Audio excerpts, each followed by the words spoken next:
주님의 은총과 평화가 우리 가운데 임하기를 빕니다. 이제 얼마 후면 수학의 계절이 다가옵니다. 수학의 계절은 감사의 계절이라고 말할 수 있습니다. 가을은 하나님의 은혜가 보이는 계절이라고 말할 수가 있습니다.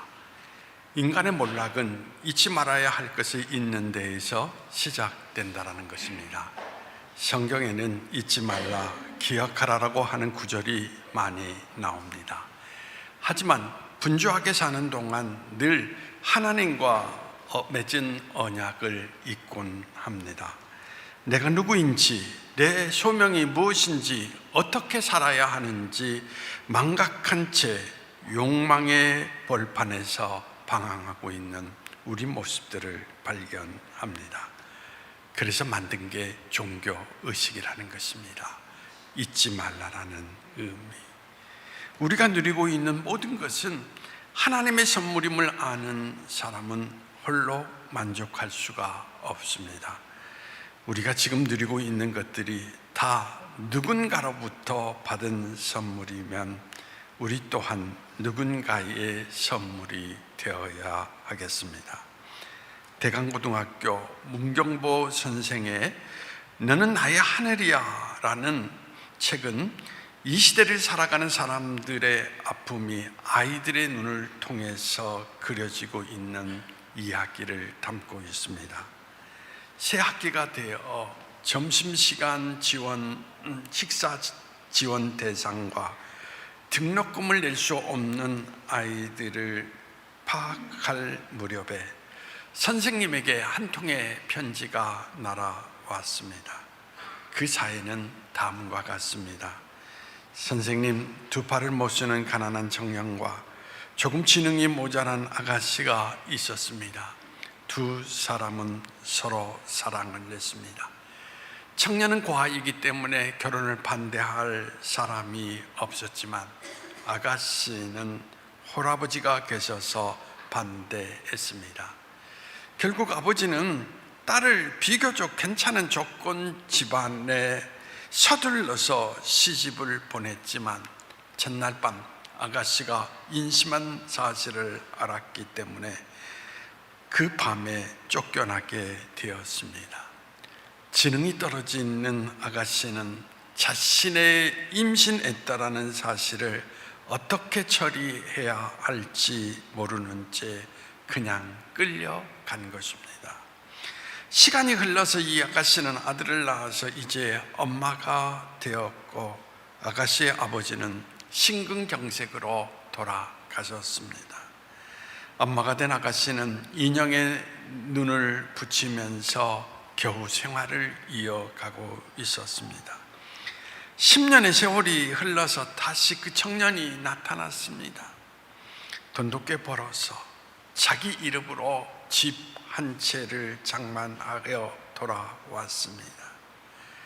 두 사람, 아니 초등학교 막 입학한 아이를 포함해서 세 사람은 밤새도록 울다 웃기를 반복하며 온전치 못한 서로의 손을 꼭 잡고 새벽녘에야 잠이 들었습니다.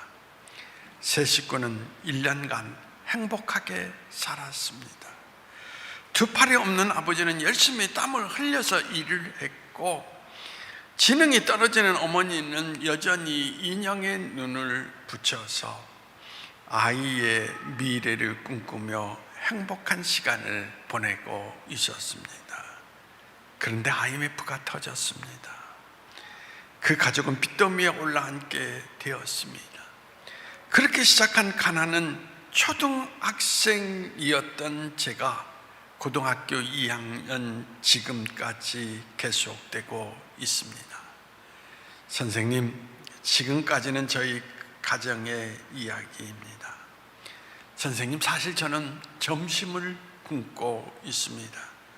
그러나 저는 한 번도 저희가 가난하거나 남의 도움을 받아야 한다라고 생각하지 않았습니다.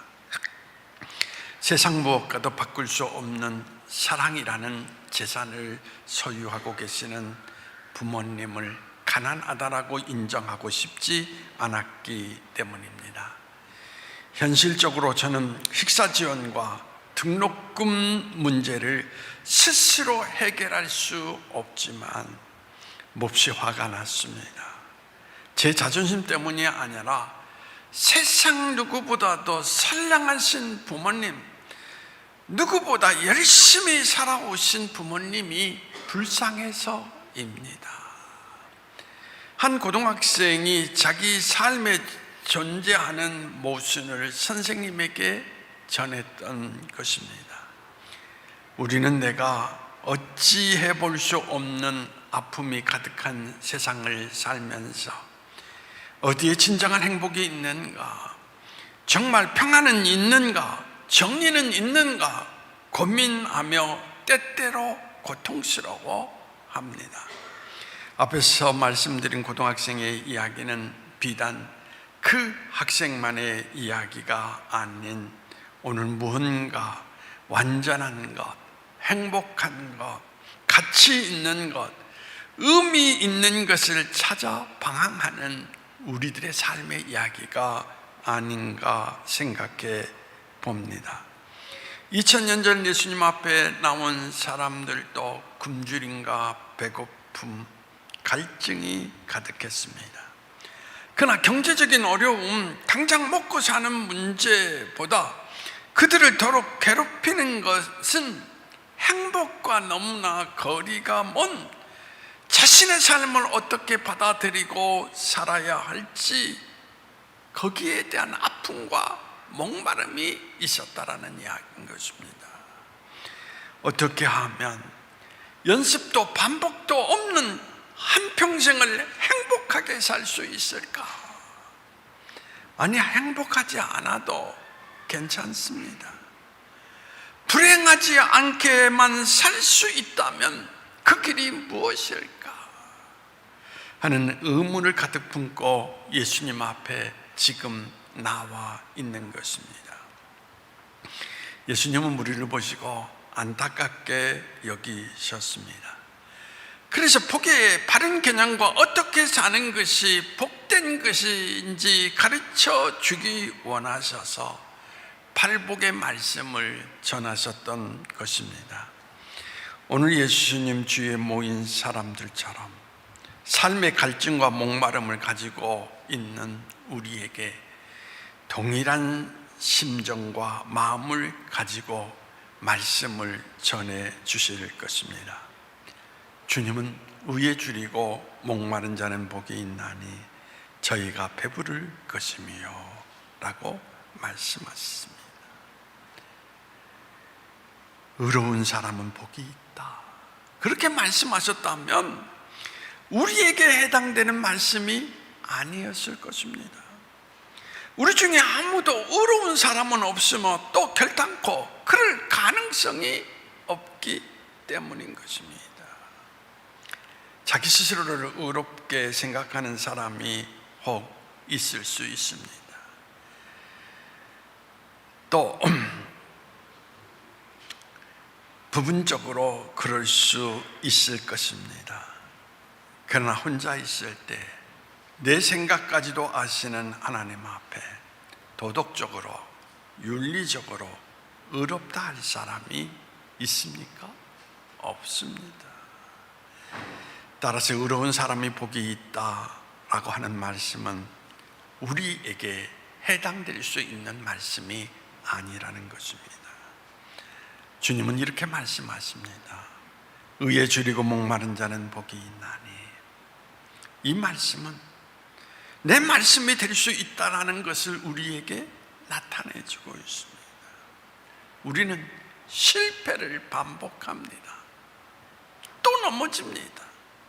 그러나 적어도 가치 있는 삶에 대한, 행복에 대한, 의로운 삶에 대한 늘 마음속에 갈증이 있습니다. 그렇다면 우리는 주님 앞에 나아갈 수 있다라는 것입니다. 적어도 그런 사람이 돼야 되겠다, 그런 바람을 갖고 있기 때문인 것입니다.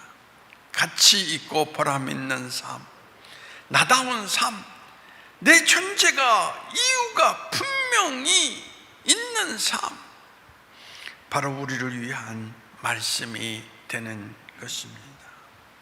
예수님께서 말씀하시는 의가 무엇입니까? 성경에서 몇 가지 관점을 찾아볼 수가 있습니다. 율법적인 면, 도덕적인 면, 사회적인 면에서 의라는 단어를 쓰고 있다라는 사실을 발견할 수 있습니다. 율법적인 의는 하나님과의 바른 관계를 맺고 살아가고 싶은 삶을 말합니다. 도덕적인 의는 하나님께서 기뻐하시는 성품과 성격, 습관을 가지고 살아가는 삶을 말합니다. 떠올리는 여러 생각이 모두 하나님을 기쁘시게 하는 생각은 아닙니다. 습관도 마찬가지입니다. 그러나 도덕적인 의는 하나님 보시기에 맞는 생각, 복되고 인정할 만한 성품과 습관을 가졌을 때를 말하는 것입니다. 마지막으로 사회적인 의는 인간관계 속에서 공정하고 바른 모습을 이야기합니다. 그러나 이렇게 되면 본문 말씀과 우리 사이에는 좀 더 간격이 벌어지는 것 같습니다. 예수님 앞에 나온 당시 사람들도 마찬가지였을 것입니다. 예수님의 말씀하신 의는 나하고 너무 거리가 멀어. 지금 당장 먹고 사는 문제도 고통스러운데, 당장 부도가 날 판인데 이혼해야 해나 말아야 하나, 고통스러워 죽겠는데 이 문제부터 해결해 주셔야지 원 생각하며 요청했을지도 모릅니다. 죽도록 공부해도 추직할 수 없는 잘못된 구조가 문제지, 지금 예수님이 무슨 말씀을 하고 계시는가 생각하시는 분들도 있을 것입니다. 이에 예수님께서 이렇게 말씀하십니다. 나는 너희의 필요를 안다 라고 말합니다. 그럼에도 불구하고 너희는 먼저 그 나라와 그 의를 구해야 된다라는 것을 강조하십니다. 팔복의 내용을 보면 복 있는 사람은 영적인 문제부터 해결하기 시작해야 현상적인 문제를 해결할 수 있다는 것을 말씀하고 계신 것을 발견하게 됩니다. 물질적인 문제, 사회적인 문제, 도덕적인 문제, 그 근원에는 영적인 문제가 깔려 있다는 것을 우리에게 말해주고 있습니다. 육체적인 삶도 중요하지만 그의 나라와 그 일을 먼저 구하지 않으면, 즉 삶의 우선순위가 잘못되면 인간에게 진정한 행복이라는 것은 있을 수가 없다라는 이야기인 것입니다. 여러분이 성경에 나타난 삭개오를 잘 알고 있습니다. 삭개오는 자신의 행복이 돈과 권력에 있다라고 생각하였습니다. 그러나 권력과 돈을 다 가지게 된 삭개오의 마음속에 공허함이 잦아들기 시작을 했습니다. 마음에 기쁨도 없습니다. 더 고독한 삶, 하고 싶은 것은 다 해봤지만 삶의 진정한 가치를 발견할 수가 없었습니다. 내가 왜 살아야 하는지 말입니다. 인생에 대한 목마른 갈증만 느끼게 됩니다. 그래서 체면을 무릅쓰고 뽕나무까지 올라갔던 사람이 아니었습니까?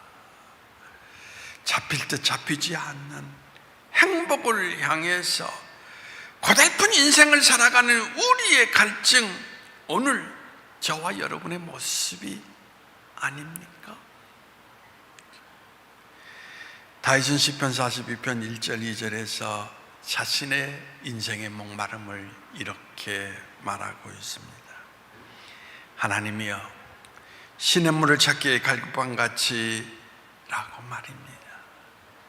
우리에게는 별 실감이 나지 않습니다. 그러나 유대 나라에는 건기가 되면 물 한 방울이 나오지 않습니다. 그런 건기에 사슴이 목이 말라 물이 있는 곳을 찾아 다니는 모습을 상상해 보십시오. 정신없이 헤매이면서 자신의 갈급함을 드러낼 수밖에 없습니다. 하나님이여, 사슴이 시냇물을 찾기에 갈급한 같이 내 영혼이 주를 찾기에 갈급하나이다. 내 영혼이 하나님 곧 생존하시는 하나님을 갈망하느니 내가 어느 때에 나가서 하나님 앞에 배울고. 그 마음을 들여다 보십시오. 하나님을 만나고 싶은 간절함은 은혜를 사모하는 사람의 마음의 모습인 것입니다. 저도 완전한 교회에 대한 갈증이 있습니다. 제가 목회를 끊임없이 도전하는 이유 중에 하나가 뭐냐? 교회에 대한 갈증인 것입니다. 삶의 의미를 잃고 고통 중에 있는 사람들이 치유되고 회복되는 교회, 생의 마지막을 향하던 사람들이 자신의 존재를 새롭게 인식하고 삶의 현장에서 하나님을 의지하여 꿋꿋이 살아감으로 변화의 역사가 있는 교회, 한 영혼에 대해 관심을 가지는 교회, 새로운 사람이 예수 믿겠다라고 인생의 의문을 가지고 오면 누구든지 10분이든 15분이든 천국과 예수님에 대해서 설명할 수 있는 훈련되어 있는 교회, 예배를 드릴 때마다 성령의 임재를 체험하는 교회, 부끄러워서 자기 문제를 노출시키지 못하는 구역원들을 찾아가서 섬기는 구역장이 있는 교회, 거동조차 하지 못하는 독거노인들을 예수 이름으로 사랑의 개워 찾아가 돕고 헌신하는 교회에 대한 갈망이 있습니다. 우리 고백교회는 지난 시간 동안 섬기면서 열심히 달려왔지만 완전한 교회는 없다라는 것을 우리 스스로 체험하게 됩니다. 완전한 제도가 없습니다. 자신에게 조금이라도 불편하고 마음에 안 들면 섬김을 위한 직분이 도리어 하나님의 뜻과 상관없는 자리로 바뀌는 것을 우리는 역사 속에서 보고 왔습니다. 본질의 초점을 맞추기보다도 자신이 받을 대우에 더 관심을 갖고 신앙생활하는 기존 신자들과 그들을 위한 교회 시스템이 지금 한국교회에 자리 잡고 있는 것을 찾아볼 수 있습니다. 누가 나빠서가 아닙니다. 우리 인간으로서 세상에서 완전함을 얻을 수 없기 때문입니다. 이제 우리가 물어야 될 질문이 있습니다. 줄이고 목마른다라는 것이 과연 어떤 차원의 문제인지, 그리고 그렇게 힘들고 어렵게 사는 것이 과연 우리에게 축복인지 살펴보아야 하는 것입니다. 만약 오늘 성경에 의로운 자가 복이 있다면 우리에게는 소망이 없을 것입니다. 왜냐하면 아무리 우리가 의롭게 살려고 해도 결심을 해도 또 넘어지고 죄 짓는 것이 우리의 모습이기 때문입니다. 결국 우리는 의로운 자가 되지 못해요. 이제 나이가 들어서 하루를 성경과 더불어서 묵상하면 살아오면서 여러 가지 목사 이전에 한 개인으로서 삶의 그릇된 모습들이 자꾸 떠오릅니다. 라고 하는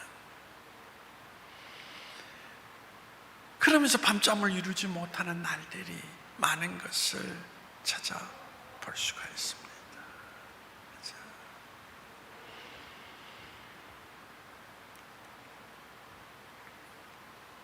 결코 우리는 의로운 자가 될 수 없다는 것을 노년의 시기 가운데서 더 심오하게 느끼는 시간 속에 살아가고 있습니다. 여러분, 하나님이 원하시는 것은 의로운 사람이 되는 것이 아니라 의로움에 대한 열망을 가지고 살라라는 것입니다. 사슴이 시냇물을 찾는 갈급함 같이 그런 심정을 가지고 살라라는 이야기인 것입니다. 바닷물은 마셔도 갈증이 납니다. 생수를 마셔야 우리를 시원케 할 수 있는 것입니다. 의를 사모하고 의를 갈구하고 의에게 우리 운명을 거는 것입니다. 이때 하나님께서 여러분에게 생수를 주신다라는 것입니다. 여러분, 이런 말을 들어보셨습니까? 사람이 미리 못하는 것이 세 가지가 있다. 미리 준비하면 좋겠지만 이것은 안 됩니다. 첫째, 미리 자지 못한다. 맨날 밤을 24시간 밤을 지새워야 되니까 아예 미리 잠을 좀 자자. 될 수 있습니까? 안 됩니다. 미리 먹자 못합니다. 한 끼 많이 먹는다고 한 달을 견딜 수 있습니까? 매 끼니마다 먹어야 합니다. 더 나아가서 운동도 미리 하면 됩니까? 안 됩니다. 깊이 생각해 보십시오. 이것은 중요한 진리입니다. 매일 먹어야 되고 매일 운동해야 됩니다. 미리 운동하지 못합니다. 미리 운동 다 해놓고 그 다음에 안 해도 되느냐? 안 된다라는 이야기인 것입니다. 그러니까 미리 자지도 못하고 미리 먹지도 못하고 미리 운동도 하지 못합니다. 결국은 계속해야 됩니다. 계속적으로 먹어야 되고 계속적으로 마셔야 됩니다. 이와 같이 과거에 의를 이루었다고 오늘 의로운 것이 아니에요. 그런데 여러분들이 오늘 또 이런 말을 많이 합니다. 나도 예전에는 은혜를 많이 받은 사람이야. 의미 없는 말입니다. 지금이라는 이야기인 것입니다.